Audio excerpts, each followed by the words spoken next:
This will be my presentation on Chapter 9, Lesson 3, the Anti-War Movement. The anti-war sentiment grows.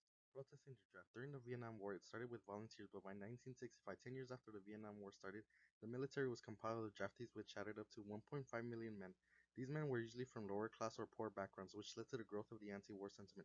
This led to a lottery type where anyone could get drafted no matter your background or race.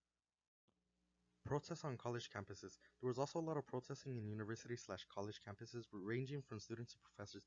Although not everyone was like this, the middle class students seemed to be the ones mostly against the war. Some professors also advocated for the war, and others did not. The 26th Amendment. 18 to 20-year-old citizens were not allowed to vote, and since they were risking their lives for the nation, they believed they should be allowed to vote. President Eisenhower also believed that they should vote, and the 26th Amendment now allowed 18 to 20-year-olds to vote.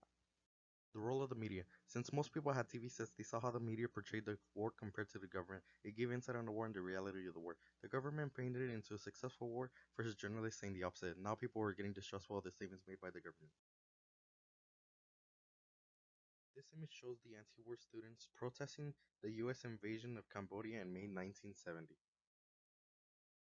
This is a picture of a man named Frank E. Peterson preparing for battle. Later in life, he would become the first African American to become a Marine Corps general.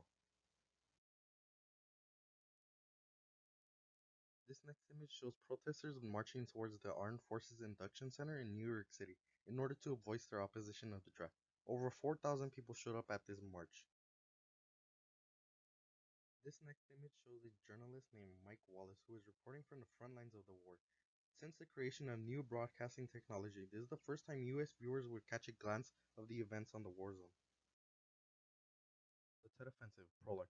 President Lyndon B. Johnson called a general background of Vietnam War to report on the events of the war to the nation. He basically explained how the enemy's strength was lowering and could not support such large attacks, but as they were speaking, they were planning such attacks.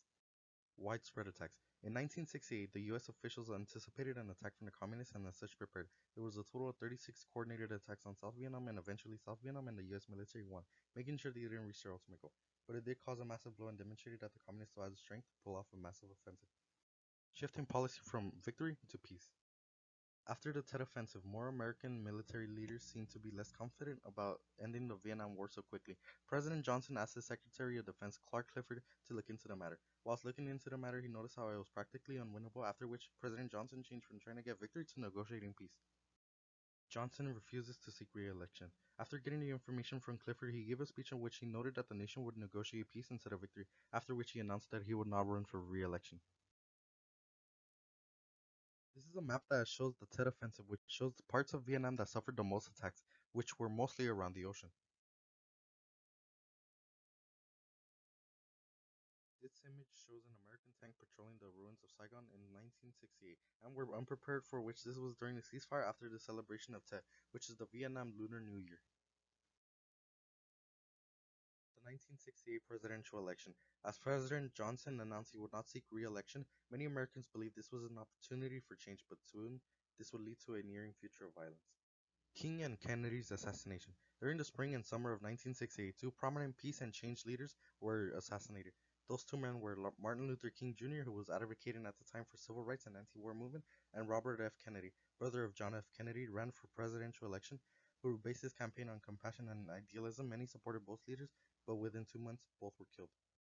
The Chicago Democratic Convention. After the assassination of Martin Luther King Jr. and Robert F. Kennedy, violence would run in Chicago. The mayor would deploy police to deter the violence, but it only made it worse, and America would see the heartbreaking violence in the Vietnam front lines.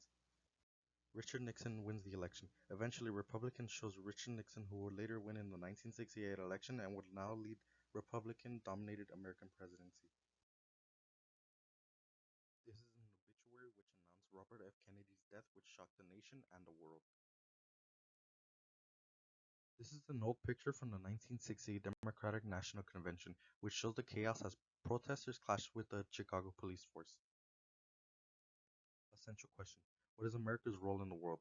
I believe that America's role in the world was supposed to be the protector of peace and freedom, but due to the circumstances of the current situation at the time, they could not fulfill that role to the greatest.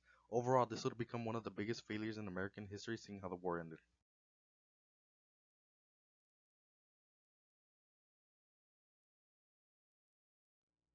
Thank you. Thank you for watching my presentation on Chapter 9, Lesson 3, the Anti-War Movement. I hope you enjoyed it.